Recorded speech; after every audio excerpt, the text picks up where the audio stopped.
الله البارح فاش انتقدنا الركراكي طلعوا شي ناس كيسبوا. كاين اللي ردني جزائري كاع. المهم هذا كان هو على حق واحسن مدرب. علاش دار مع فتحي جمال اجتماع هو والقجع؟ ونقرا عليكم بلاغ واش كاتبين الصحف اللي سميتها.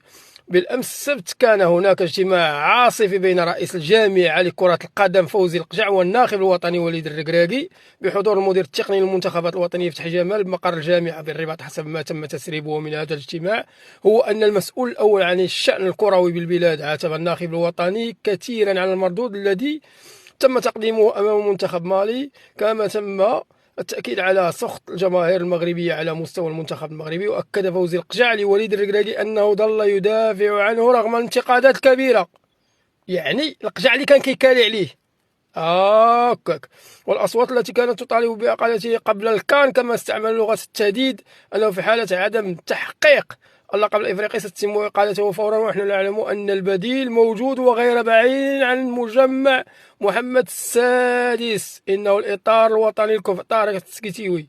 وحسب بعض المصادر فإن الناخب الوطني خرج من الاجتماع في حالة قلق كبير، لأنها أول مرة يتحدث رئيس الجامعة القجع مع وليد الركراكي بهذه اللغة الشديدة اللهجة، لأنه عاش على عسل إنجاز مونديال قطر 2022.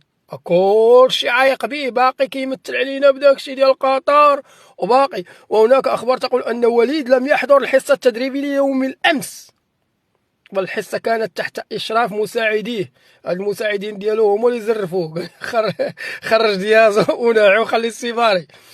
اشراف مساعدي رشيد بن محمود وعبد العزيز بوحزامه. هذا بوحزامه هو اللي مشى بغى يداوز مع اللعابه ديال مالي، راك تيداوز معاهم في التيران والتبين والديوت. على اي نتمنى ان يتدارك وليد اخطاءه ويصحح اختياراته، لا على المستوى التكتيكي لا على مستوى التشكيله، لكي يحقق حلمنا جميعا بالتتويج بكاس افريقيا. وانا كنشوف ان هذا السيد خاص يحط رجليه في الارض، لا بغى يدير شي حاجه. باش نهضروا واقعيين.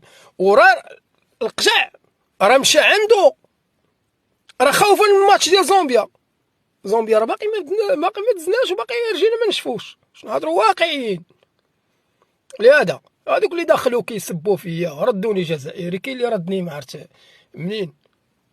كالميو ياك رئيس الجامعه ياك وزير ديال البلاد عدو عارفين وزير، وراه هو ما عجبوش الحال. ياك المدير التقني اللي هو رجاوي فتحي جمال ودوز الكره وصل حتى هو للمونديال ديال الشباب الدومي فينال في هولندا، وحتى هو ما عجبوش الحال.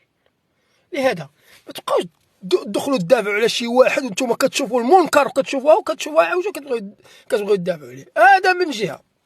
ميساج ثاني لهذوك اللي كيدخلوا يشجعوا الجزائر، المدلولين اللي كيدخلوا يشجعوا الجزائر. انا كما انتقد الركراكي انتقد حتى الكلاب ديالنا.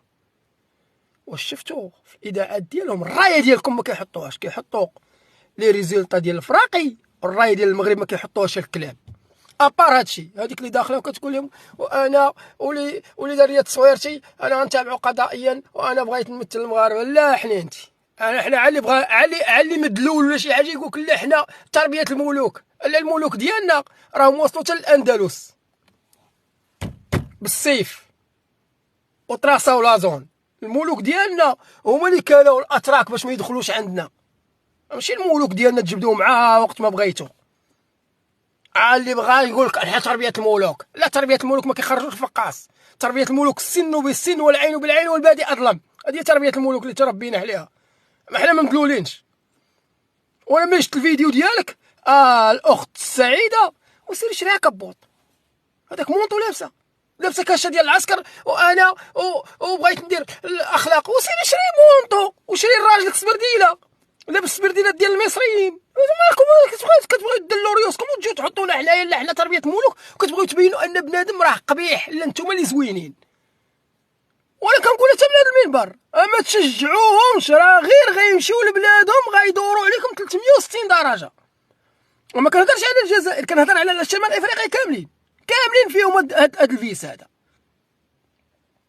الرايه ديالكم ما تحطاتش، وهذيك اللي غاديه بالفقاس مولات المونطو ديال كواش العسكر هذيك راه حتى اذاعه ما صوراتك من عندهم وقالت شوفوا على جهاز دارت. عا شوهتي على راسك انت وراجلك. مخرجه الصينيه شربتي ولادك وجلسوا تفرجوا هني والوقت. راه ما عمرو وقعت في العالم هذه. ها واقع درتوها عاد نتومايا. لا حنايا حسن الضيافه مخرجه الصينيه لباب التيران. هذه كاينه هذه. ابار هادشي حنا والدين ملي كانوا كيبغيو يديروا الصداقه كيتوجد كسكسو في الدار والراجل اللي كيخرجوا الدراري اللي كيديوه اما الولاد اما الراجل براسو كيديه للجامع. هاد اللي تشتي خارجه وكتلوطي وكسميتو شناها عندكم باش تقول لنا تربيه الملوك. حنا هادو هما تربيه الملوك عندنا. كانت مي كتصاوب كسكسو كيقول لك الوالد هز داكشي الجامع. سالينا هذه هي الثقافه اللي عندنا حنا في المغرب. لهذا راه غير المدلولين هما اللي كيشجعوهم. طلع ديفيرتا طلع هادي ولكن باش تبدا تشجعهم سميتو راه غير المدلولين اللي كيشجعوهم. وانا كنتحمل المسؤوليه ديال الهضره ديالي وكنعرفهم مزيان وعندي صحابي منهم وكيشوفوا الفيديوهات ديالي. والله كيشوفوا الفيديوهات ديالي وانا راه عندي عوجي هو اللي كنكسب باش نهضروا النيشان اللي عندي كنقولها. راهم كلاب يوصلوا رجعوا لديورهم غيدوروا فيكم 360 درجه لا من المصريين لا من التوانسه لا من الجزائريين. ربما تلقاو السلاكه مع الافارقه ربما تلقاو السلاكه مع الافارقه ولا ربما داكشي اللي كيكومونيكي وما كيوصلناش ولا الله اعلم. اما هاد الثلاثه هادو الماتش ديال مالي ضربه جزاء وداكشي رجعوا عندهم رجعوا لي السيت ديالهم والصفحات ديالهم شوف واش كيقولوا المدلولين.